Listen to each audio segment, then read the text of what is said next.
بسم اللہ الرحمن الرحیم۔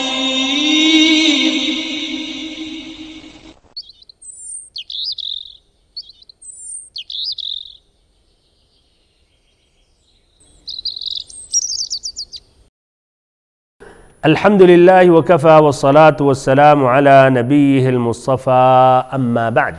کیا ہم دوسرے شخص سے درخواست کر سکتے ہیں کہ وہ بارش نازل ہونے کے لیے اللہ تعالیٰ سے دعا کرے؟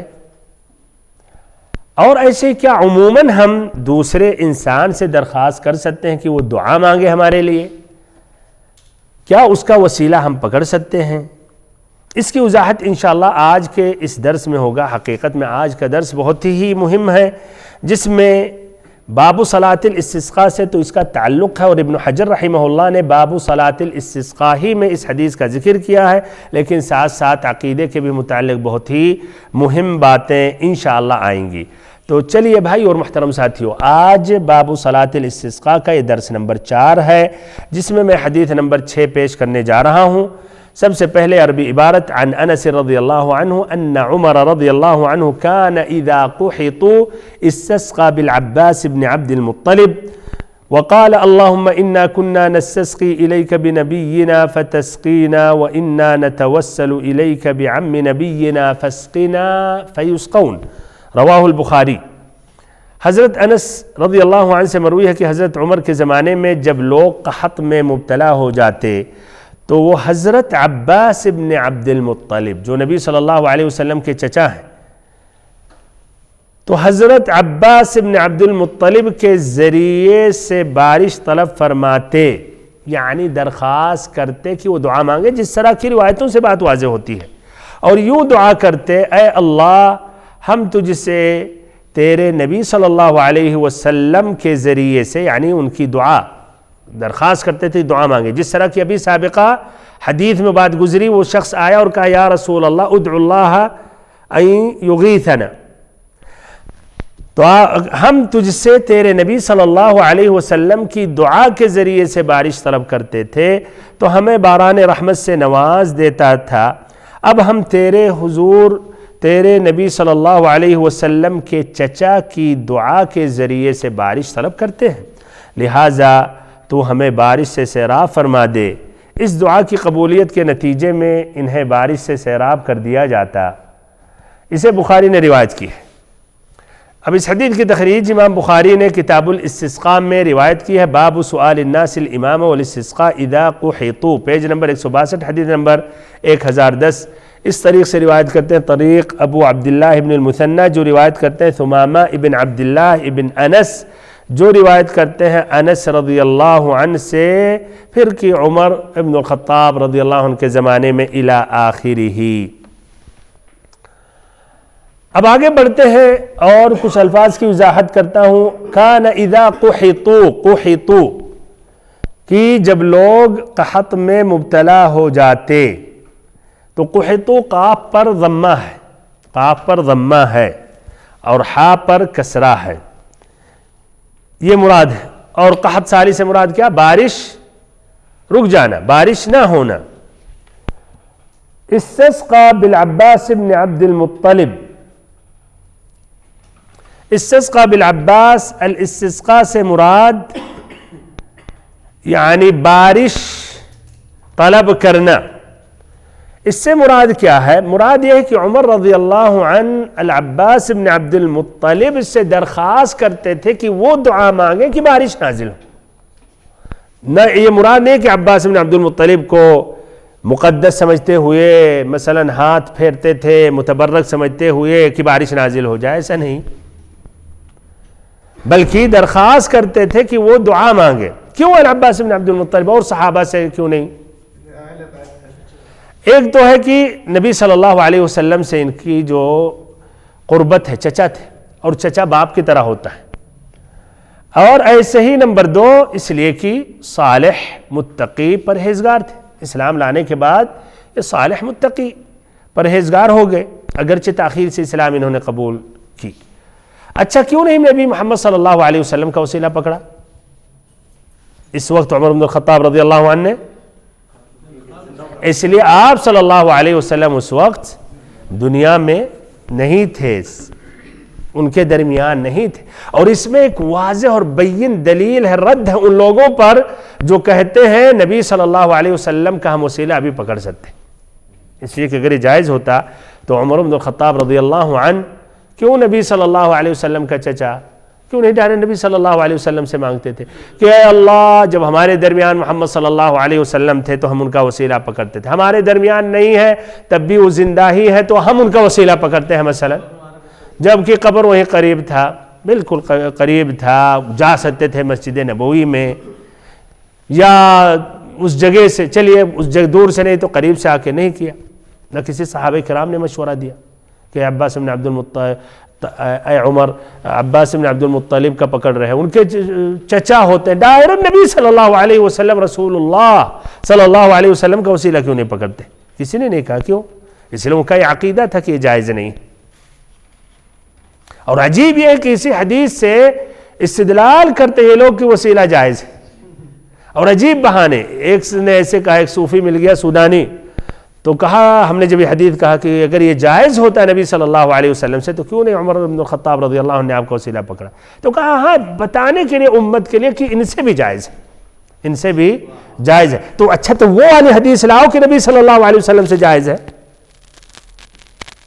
اچھا تو بہرحال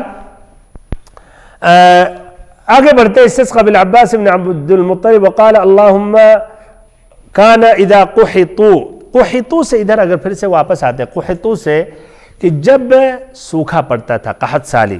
اس سے واضح ہو رہا کہ یہ بار بار مکرر ہوا عمر بن الخطاب رضی اللہ عنہ کے زمانے میں، لیکن واللہ عالم کہ ایک ہی مرتبہ یہ واقع ہوا. اگرچہ کانا جب فعل میں داخل ہوتا، کانا اذا قحطوا، استمراریت کا فائدہ اس میں ملتا ہے کہ برابر یا کئی بار. جیسے کانا نبی صلی اللہ علیہ وسلم یصلی کہ آپ صلی اللہ علیہ وسلم پڑھتے تھے. کانا جب فعل مضارع پہ داخل ہوتا ہے تو استمرار برابر کے لیے ہوتا ہے، کئی مرتبہ مکرر. تو اللہ عالم ایک ہی مرتبہ واقع ہوا. تو اس طرح کانا فعل پر اگر داخل ہوتا ہے استمرار کے لیے ہوتا ہے، لیکن یہاں کہا جائے گا اس باب یا اصل سے یہ ہٹ گیا، یہ اس کا یہ جو مفہوم ہونا چاہیے، اور یہاں تکرار پر دلالت یہ عبارت نہیں کر رہی ہے. واللہ عالم. العباس بن عبد المطلب یہ کون ہے؟ نبی صلی اللہ علیہ وسلم کے چچا. آپ صلی اللہ علیہ وسلم سے کتنے سال بڑے تھے؟ صرف 2 سال. اور یہ قریش میں ان کا اونچا مقام رہا، اسلام سے پہلے اسلام کے بعد بھی. بلکہ انہی کو یہ شرف ملی تھی السقایا کا. سقایا کیا؟ جو پانی پلانے کا منصب. جانتے قریش پورے عرب میں فخر کرتے تھے کہ ہم اللہ تعالیٰ کے گھر کے ہمیں ذمہ دار ہیں، ہمیں حفاظت کرنے والے ہیں، اور ہم ہی اس کی پوری حاجوں کی خدمت کرنے والے ہیں، عمرہ کرنے والوں کی خدمت کرنے والے. فخر کرتے تھے. اس میں کئی مناصب تھا. تو اس میں سقایا پانی کا منصب انہیں ملا تھا. زمزم سے جو سقایا پلانے کا، تو بہت اونچا مقام، آسان نہیں تھا. پورے عرب میں پانی پلانے والا یہی ہے. مکہ میں معروف سیرت میں بیعت عقبہ ثانیہ کے بعد جب اتفاق ہوا کہ آپ صلی اللہ علیہ وسلم مدینہ منتقل ہو جائیں گے، تو عباس بن عبد المطلب بھی موجود تھے، اور ان کی تقریر مشہور ہے کہ اگر اس کی ذمہ داری تم نبھا سکتے ہو تو لے جاؤ، ورنہ جہاں ہے نبی صلی اللہ علیہ وسلم وہیں انہیں چھوڑ دو، اتنی بڑی ذمہ داری نہ لو. بہرحال وہ مشہور انہوں نے کہا نہیں، ہم پورا جان دینے کے لیے تیار ہیں نبی صلی اللہ علیہ وسلم کی خاطر. المہم انہوں نے اسلام قبول نہیں کیا. غزوہ بدر میں بھی کس کے ساتھ رہے؟ قریش کے ساتھ. جانتے قریش کے ساتھ اس لیے جو بھی ہے مکہ میں ہے تو اس کی مخالفت تو نہیں کر سکتے ہیں، تو آپ مجبوری کہیے جو بھی کہیے ان کے ساتھ مشرکین کے ساتھ لڑے، اور انہیں یہ قید بھی کیے گئے. پھر انہوں نے اپنا فدا کیا، یعنی جو معاوضہ دیا، اور انہوں نے اپنی رہائی کرائی. اس طرح فتح مکہ کے وقت انہوں نے اسلام قبول کیا اور ہجرت کے لیے نکلے تو نبی صلی اللہ علیہ وسلم سے ملاقات الجحفہ میں ہو گئی. یعنی آپ مکہ میں داخل ہو رہے تھے اور یہاں مکہ سے نکل رہے تھے ہجرت کے لیے. پھر نبی صلی اللہ علیہ وسلم ہی کے ساتھ ہو کر مکہ میں داخل ہوئے اور اس غزوے میں شریک رہے. پھر فتح مکہ کے بعد جانتے ہیں غزوہ حنین تھا طائف والوں سے، اور شروع میں یہ جب ان کی بمباری ہوئی یا کہیے انہوں نے تیروں سے بارش کی اچانک حملہ کیے تو اس میں کافی لوگ بھاگے، چند لوگ ثابت رہے، اس میں العباس ابن عبد المطلب رضی اللہ عنہ بھی ثابت قدم رہے اور بلکہ انہوں نے پھر آواز بھی لگائی۔ بہرحال یہ اچھی سوجھ بوجھ رکھنے والے عقل مند تھے جو اچھے مشورہ دیتے تھے، صحابہ کرام بھی ان سے مشورہ لیتے تھے اور ان کی رائے کو پسند کرتے تھے۔ ان کا انتقال ہوا عثمان بن عفان رضی اللہ عنہ کے زمانے میں شعبان سن 32 ہجری میں۔ آگے بڑھتے ہیں، وَإِنَّا نَتَوَسَّلُ إِلَيْكَ بِعَمِّ نَبِيِّنَا۔ توسل وسیلہ سے مراد کیا ہے؟ وسیلہ سے مراد ذریعہ، کسی مقصد تک پہنچنے کے لیے کوئی ذریعہ اپنانا۔ جیسے کہ آپ ادھر آئے ہیں گاڑی سے، تو یہ گاڑی آپ کو آپ کے گھر سے لے کر یہاں پہنچنے کے لیے وسیلہ اور ذریعہ رہا، یہ ذریعہ رہا، تو یہ مراد ہے ذریعہ۔ اب جب ہم کہتے ہیں کہ اللہ تعالیٰ کے پاس وسیلہ یا ذریعہ اپناؤ تو مراد کیا ہے؟ کیا آدمی ایسے ہی جنت میں داخل ہو جائے گا؟ نہیں، ذریعہ اپنانا ہوگا۔ وہ کیا ذریعہ ہے تاکہ اللہ تعالیٰ اس سے راضی ہو؟ نیک عمل۔ تو وسیلہ جب کہا جائے گا کہ وسیلہ طلب کرو اللہ تعالیٰ تم سے راضی ہو جائے، تو مراد کیا ہے؟ نیک عمل۔ اسی لیے قرآن مجید کی آیت کریمہ جو سورۃ المائدہ کی آیت نمبر 35، یا ایھا الذین آمنوا اتقوا اللہ وابتغوا الیہ الوسیلہ، کہ ایمان لانے والو اللہ تعالیٰ سے ڈرو اور اس کی طرف وسیلہ تلاش۔ وسیلہ سے مراد کیا؟ نیک عمل نہ کیا۔ آج یہ جو صوفی اپنے حساب سے سمجھتے ہیں، کہتے ہیں اللہ نے کہا وسیلہ طلب کرو، بالکل ہم بھی کہہ رہے ہیں اللہ نے کہا وسیلہ طلب کرو، پھر کہتے ہیں وسیلہ اسی لیے ہم قبروں کو وسیلہ پکڑتے ہیں۔ ارے اللہ المستعان، وسیلہ اللہ نے کہا طلب، کہاں کہا قبروں کو وسیلہ طلب کرو؟ ادھر وسیلہ سے مراد اللہ تعالیٰ کے پاس نیک عمل، جس طرح کی اور آیتیں اس پر اور احادیث دلالت کرتی ہیں، نہ کہ اپنے حساب سے تم وسیلہ سمجھو، خود سے اس کی تشریح کرو۔ قبروں کا اچھا تو ایک مشرک بھی پکڑ سکتا ہے کہ ہم بھی وسیلہ طلب کرتے ہیں ان بتوں کی، کیا فرق رہا آپ میں اور اس میں؟ اچھا تو بہرحال یہ وسیلہ سے مراد ذریعہ، کسی مقصد تک پہنچنے کے لیے کوئی ذریعہ اپنانا۔ اور یہ وسیلہ جو ہے شرعی اعتبار سے دو ہے، ایک شرعی وسیلہ اور ایک غیر شرعی یا بدعی وسیلہ۔ تو شرعی جو وسیلہ ہے وہ جو مشروع طریقوں سے اپنانا اور ذریعہ تلاشنا اللہ تعالیٰ تک پہنچنے کے لیے، جس میں نیک عمل ہے، اور ایسے ہی اللہ تعالیٰ کے اسماء و صفات کا وسیلہ پکڑنا، ایسے نیک لوگوں جو حاضر ہوں زندہ ہوں ان سے درخواست کرنا کہ وہ دعا مانگنا، وہ دعا مانگے۔ اور دوسری قسم غیر شرعی وسیلہ ہے جو کسی کے جاہ، منصب یا ذات کا وسیلہ پکڑا جائے، یا ایسے ہی غیر اللہ یا جیسے بتوں کا وسیلہ پکڑا جائے، مراد ان کا ذات اور جاہ اور منصب۔ اگر اب ان کے لیے کسی نے عبادت کیا تو اعوذ باللہ شرک اکبر ہے۔ اگر عبادت اس نے نہیں کی، صرف ذات و جاہ منصب سے اس نے کیا تو یہ غیر مشروع ہے، شرک کا سبب ہے۔ بہرحال یہ تفصیلی باتیں توحید میں اس کو ذکر کیا گیا ہے۔ آگے ہم بڑھتے ہیں اور ادھر اب ہم ذکر کرتے ہیں اس میں جو اہم فائدے ہیں۔ تو پہلا فائدہ، چند اہم فائدے، کیا فائدے ہیں؟ زندہ لوگوں کا وسیلہ لینا جائز ہے، اور وسیلہ سے مراد یہاں دعا کی درخواست کرنا کہ آپ کے حق میں دعا کریں،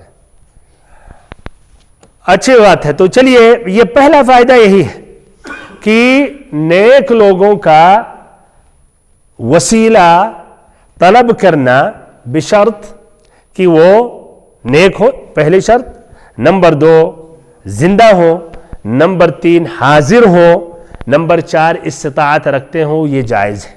اور یہ چاروں شرطیں اگر آپ دیکھیں گے تو پائی جا رہی ہیں العباس ابن عبد المطلب میں، اور ایسے ہی جو سابقہ حدیث گزری وہ انس رضی اللہ عنہ کی، وہ جو ایک بدو شخص آیا اور کہا کہ اللہ کے نبی ہمارے حق میں دعا مانگے، تو وہ شخص وہیں سے نہیں کہا کہ یا رسول اللہ ادعو اللہ یغیثنا، نہیں، بلکہ آیا، اور اس وقت آپ صلی اللہ علیہ وسلم زندہ تھے، حاضر تھے، صالح، آپ امام الصالحین، امام الانبیاء والمتقین۔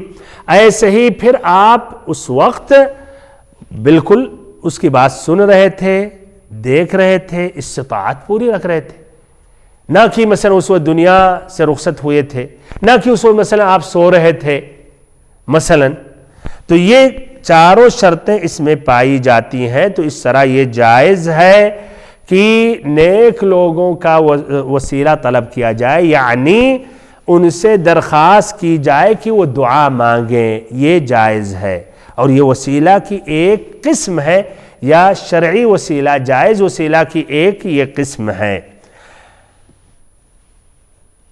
اور عمر رضی اللہ عنہ نے یہاں العباس بن عبد المطلب کا وسیلہ طلب کیا۔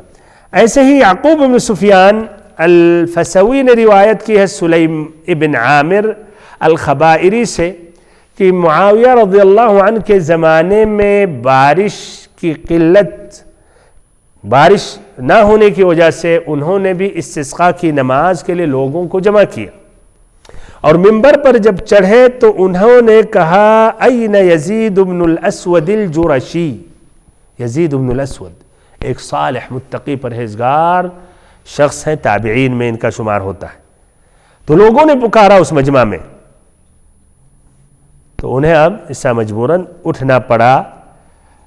پھر معاویہ رضی اللہ عنہ نے بلائے اپنے پاس اور منبر پر چڑھے، اور اس طرح پھر معاویہ رضی اللہ عنہ نیچے ہو گئے منبر سے، اور وہ اوپر یہ رہے یزید ابن الاسود۔ معاویہ رضی اللہ عنہ نے کہا اللہم انا نستشفع الیک بخیرنا وافضلنا، اللہم انا نستشفع الیک بیزید ابن الاسود الجرشی، یا یزید ارفع یدیک الی اللہ، کہ اللہ ہم یہاں ان سے سفارش کرتے ہیں جو ہم میں سب سے بہتر اور افضل ہے، اے اللہ ہم ان سے یزید ابن الاسود الجرشی سے سفارش کرتے ہیں، طلب کرتے ہیں کہ ہم سبھی کے حق میں وہ دعا مانگے، اے یزید اپنے ہاتھ کو اٹھاؤ اللہ تعالی کے دربار میں، اللہ کے حضور میں۔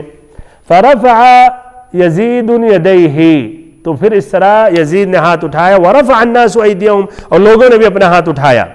فما كان اوشك ان فار سحابة في الغرب كأنها ترس وحبت لها ريح فسقين حتى كاد الناس الا يبلغوا منازلهم۔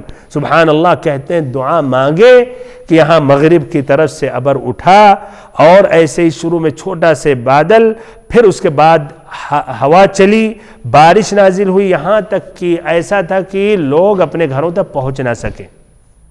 سبحان اللہ، یہ بھی اس طرح یہ کرامات الصالحین۔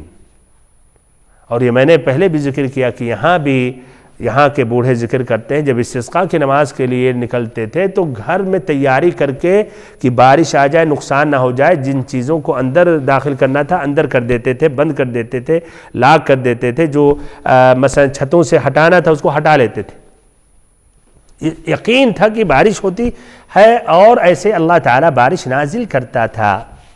لیکن اللہ المستعان، جس قدر گناہ بڑھتے ہوئے چلے جا رہے بلکہ مجاہرہ، استہتار، استہزاء، تو اسی طرح یہ دعا کی مقبولیت بھی پہلے کی طرح نہ رہی۔ لیکن ابھی بھی الحمدللہ یہ دعائیں قبول ہوتی ہیں، اور ہم سبھی نے الگ الگ بھی اپنی دعائیں کی ہوں گی۔ بہت سے ایسے مسائل جو ایک دم پھنس گیا تھا کہ ناممکن تھا کہ ہم اس مصیبت سے یا پریشانی سے ہم نکلیں، اللہ تعالیٰ نے ہمیں نکالا۔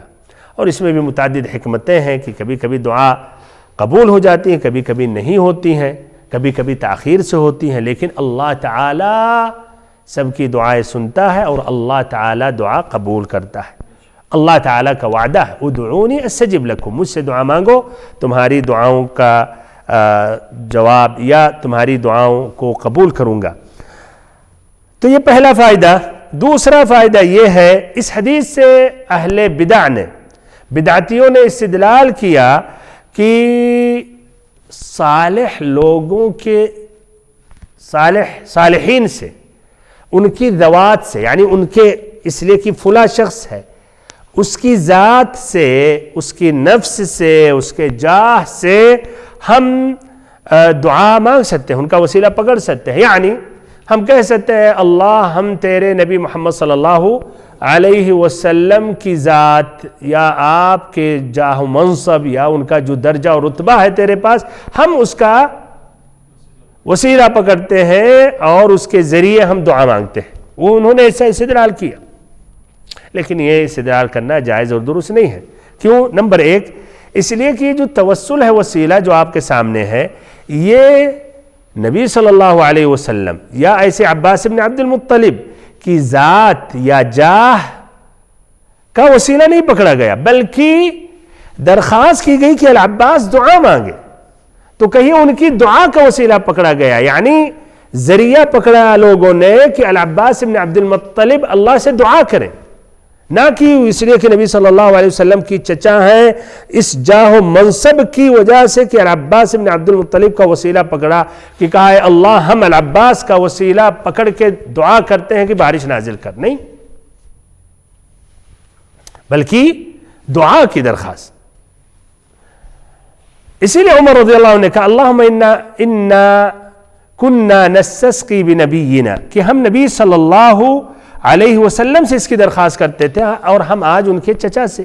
تو نبی صلی اللہ علیہ وسلم کی ذات اور جاہ کا سوال کرتے تھے یا درخواست کرتے تھے جس طرح وہ حدیث گزری.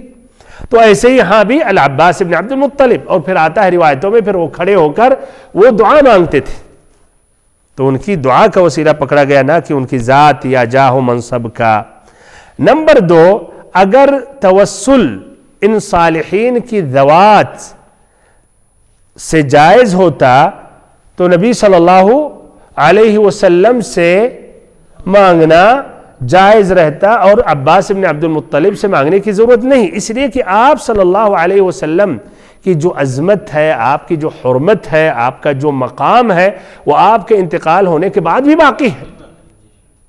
تو اگر نبی صلی اللہ علیہ وسلم کی ذات، جاہ و منصب، مقام سے تو ابھی بھی وہ مقام باقی ہے.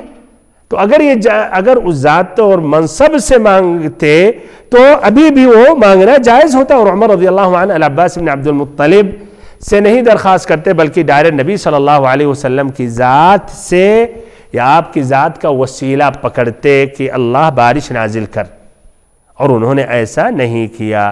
تو خلاصہ کلام اہل بدع نے جس سے استدلال کیا حقیقت میں یہ استدلال صحیح نہیں ہے. یا اگر آسان فہم میں سمجھنا چاہ رہے ہیں تو اس طرح کہیں کہ اگر نبی صلی اللہ علیہ وسلم سے وسیلہ پکڑنا جائز اور درست ہوتا آپ صلی اللہ علیہ وسلم کے انتقال ہو جانے کے بعد تو العباس بن عبد المطلب نبی صلی اللہ یا عمر بن الخطاب نبی صلی اللہ علیہ وسلم کے چچا سے وسیلہ نہیں طلب کرتے بلکہ ڈائریکٹ نبی محمد صلی اللہ علیہ وسلم سے کرتے، اور انہوں نے ایسا نہیں کیا. اور یہاں ادھر وسیلہ سے مراد یعنی دعا کی درخواست کی وہ دعا کریں، اور انہوں نے ایسا ہی کیا.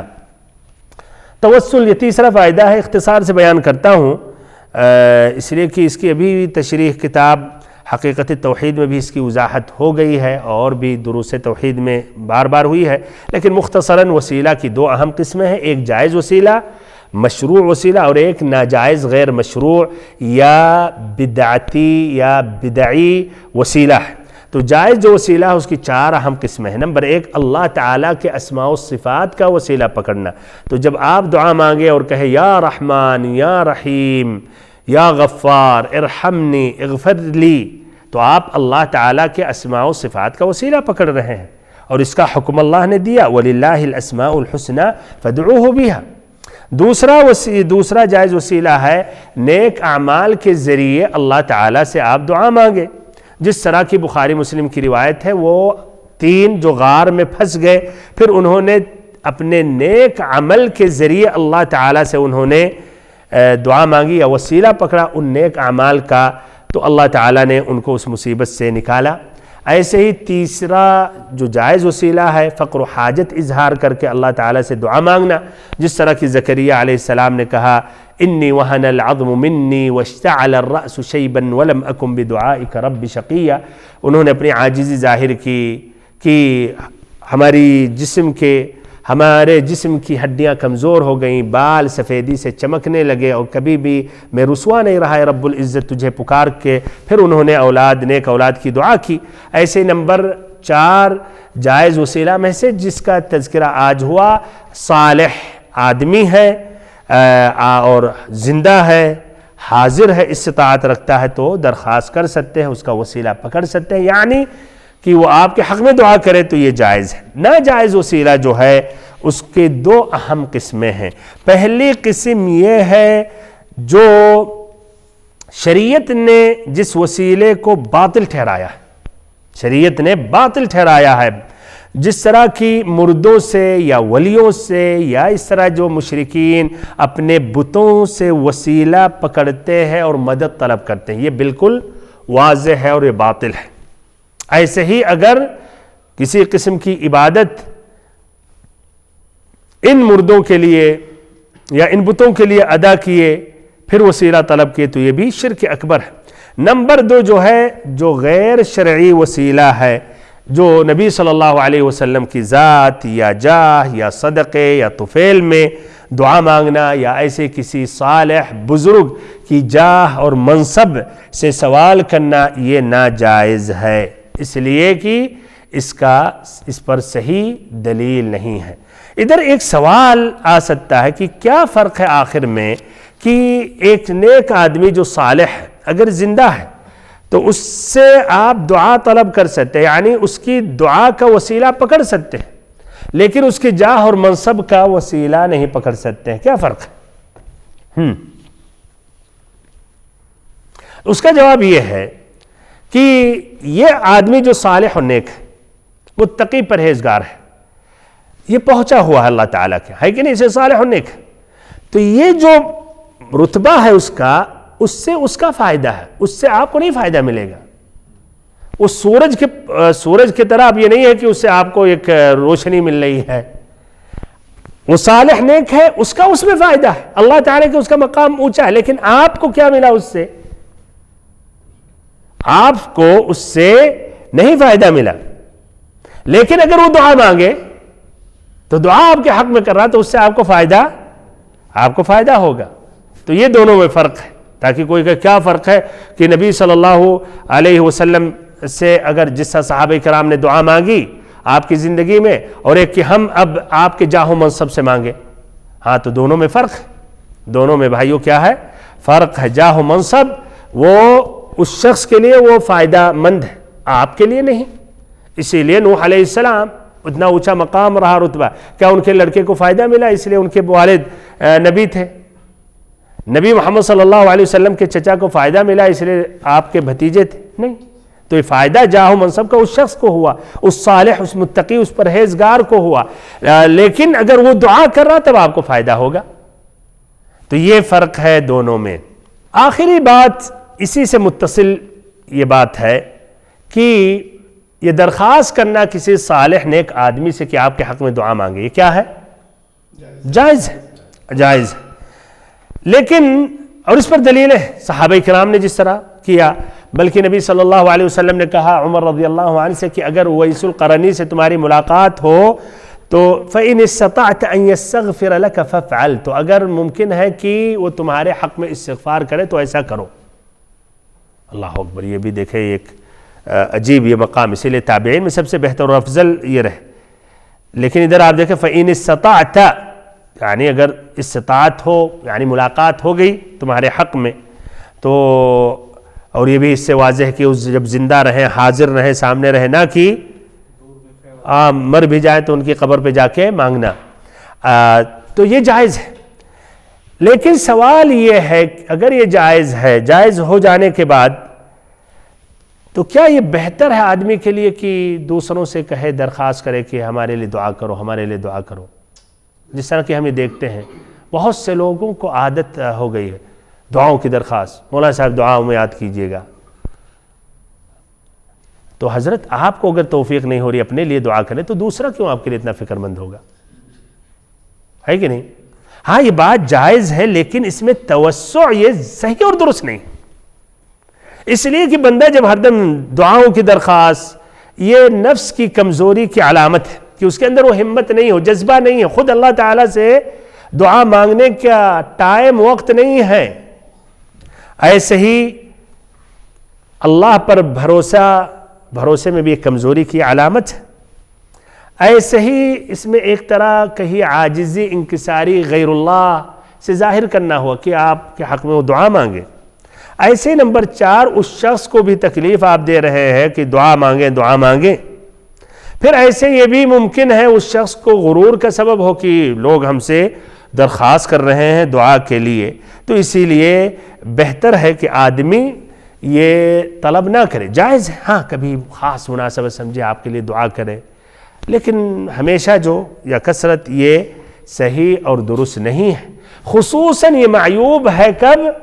جب آدمی کوئی کام کرے، کسی کا خدمت کرے تو اس پر کہے ہمیں دعاؤں میں نہ بھولے. اور یہ صحیح نہیں ہے.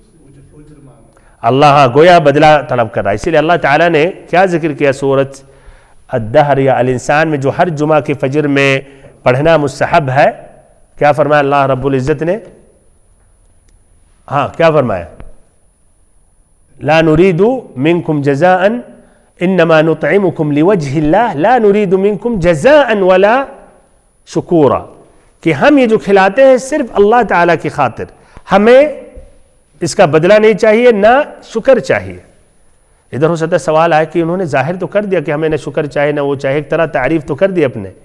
سبحان اللہ. مفسرین نے کہا اللہ تعالیٰ نے ان کے دلوں کی بات اللہ جان گیا، اللہ نے ذکر کیا، نہ کہ وہ کہتے تھے کہ ہم کھلا رہے ہیں اللہ کی خاطر، ہمیں اس کا بدلہ نہیں چاہیے، شکر بھی نہیں چاہیے. نہیں، ان کے دلوں کی بات اللہ تعالیٰ نے بیان کیا ہے. تو اسی لیے یہ بھی کچھ دعات سے بھی چھوٹا بھی پوسٹ لکھے دعاؤں کا محتاج آپ کا بھائی، سب کیا ضرورت ہے؟ تو یہ اس سے بچنا چاہیے. بہرحال شیخ الاسلام تیمیہ رحمہ اللہ نے اس میں اور بھی تفصیل بیان کیا، وہ بھی ذکر کر کے اپنی بات ختم کر رہا ہوں کہ اگر مقصد ہے دعا طلب کرنے والے کا کہ اس کا فائدہ ہو جائے اور جو دعا مانگ رہا اس کا بھی فائدہ ہو جائے تاکہ اسے اللہ تعالیٰ سے اجر ملے، اس لیے وہ آپ کے حق میں دعا کر رہا ہے، اور مقابل ایک بدلہ نہیں کہ آپ نے کچھ اس کی خدمت کی ہے، کچھ آپ نے اس کی مدد کی ہے، اور ایسے ہی وہ آدمی صالح و نیک ہے، تو کہتے ہیں جائز ہے، یہ اچھی بات ہے. سمجھ میں آئی بات؟ ہم دعا کی درخواست کر رہے ہیں، مثلا ایک عالم ہے اور صالح آدمی ہے، اور ہمارا مقصد یہ ہے کہ ہمیں بھی فائدہ اس کی دعا سے ہو جائے اور اسے بھی فائدہ ہو کہ ہمارے حق میں دعا کرے تو اجر ملے، اور کوئی ادھر بدلہ نہیں کہ ہم نے اس کو کچھ مثلا قرضہ دیا ہے، کچھ پیسہ دیا ہے، کچھ ہدیہ دیا ہے، اور وہ آدمی صالح ہے، تو کہتے ہیں کیا یہ جائز ہے. لیکن اگر اس کا مقصد صرف اپنا ہی مقصد پورا ہو جائے، یہ مقصد نہیں ہے کہ جو دعا کر رہا اسے بھی ثواب ملے، تو ایسے حالت میں چھوڑ دینا بہتر ہے کہ طلب نہ کرے، درخواست نہ کرے کہ اس کے حق میں دعا کرے، خاصتاً اگر اس نے کچھ اس کا مدد کیا ہے. یہ چند باتیں تھیں دوسروں سے دعا مانگنے کے متعلق. خلاصہ کلام یہ جائز ہے، لیکن ہمیں بچنا چاہیے، خاصتاً اگر ہم نے کوئی خدمت کی ہے، کچھ مدد کی ہے، تو اس کے بدلے میں ہم نہ کہیں کہ ہمارے حق میں آپ دعا کریں. اس درس کا خلاصہ کلام یہی رہا جو بھی ہم نے آخر میں ذکر کیا. اللہ تعالیٰ سے آخر میں دعا کرتا ہوں کہ اللہ تعالیٰ ہم سبھی کو علم نافع عطا کرے اور ہم سبھی کو صراط مستقیم پر چلائے. وصلی اللہم وسلم وبارک ونعم علی عبدک ورسولک محمد.